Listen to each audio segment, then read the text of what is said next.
Hey guys, welcome to BP, the Bible Perspective. Martin Luther King, Black Lives Matter. Which one did it better? All right, I'm going to concede unfair question. Now, before we get into it, please like and share this video and subscribe to BP, the Bible Perspective. And as always, if you have a thought or comment, add it to the comment section below. All comments are welcome. Now, as I said, this is an unfair question. Neither one should be pitted against the other. It's sort of like asking who was the best, Michael Jackson or Prince. To me, it's an unfair question because they're two different artists with two different styles. Martin Luther King and Black Lives Matter are social justice, racial justice movement that both in their own right have forever affected the world, and especially America. Both movements are known around the world. But I think there are some difference, and I'm going to make some difference while I'm going to point out what I think are better and worse characteristics of each movement.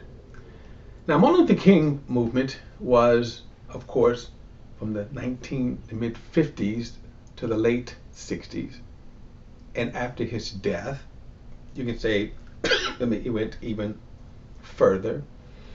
But in terms of the impact and what it accomplished through non-violent protest and march, they ended up getting dealing the death blow of the Jim Crow, or the institutional legal racism laws of America.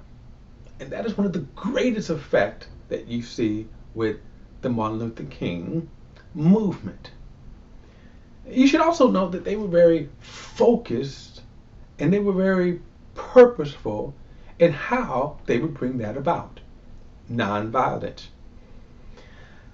Now, that of course brought about criticism from militant black organizations such as Black Panther parties, the Nation of Islam. And I would say this to the Black Panther and all militant organization. How would your militancy prevail? You see, they had guns, they advocated violence, not violence in the respect of trying to overthrow the government, but violence in retaliation, or as defending themselves. However,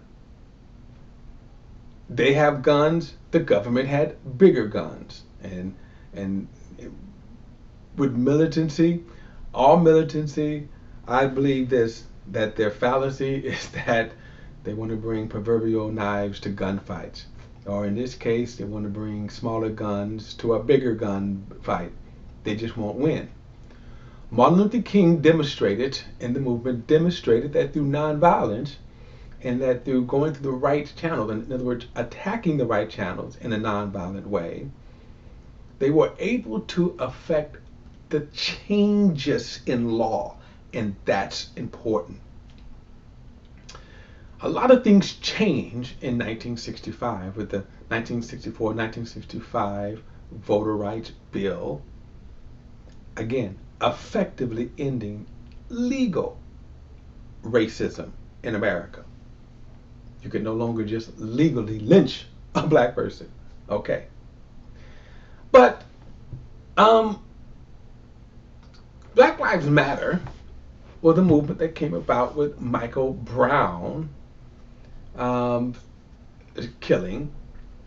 And for a few years, they were, again, in the national spotlight, but they kind of fizzled away. And one of the reasons why is because they did not address some of the militancy.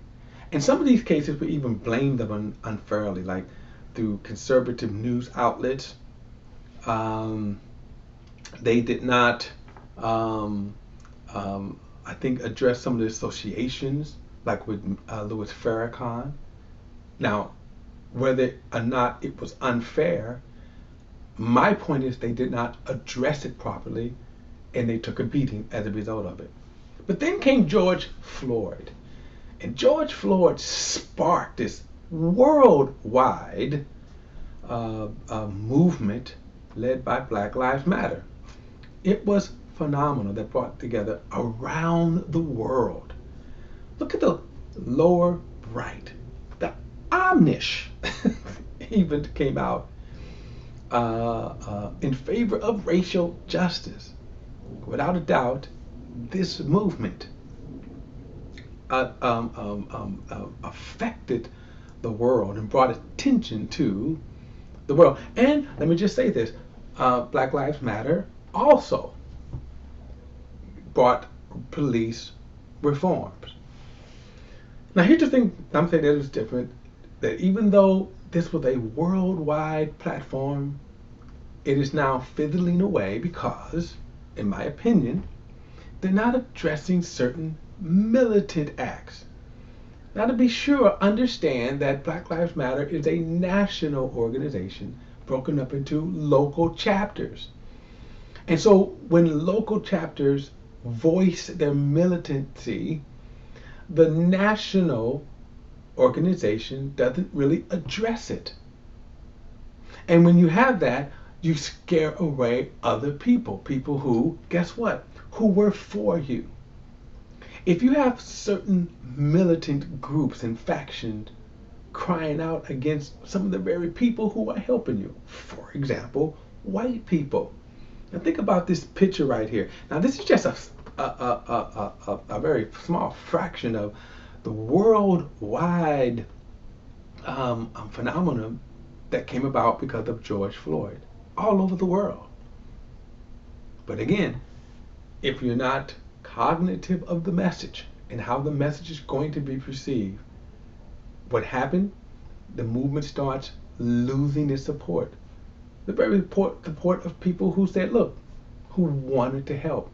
It went across racial lines. Doesn't get better than that unless you allow certain voices, see, to start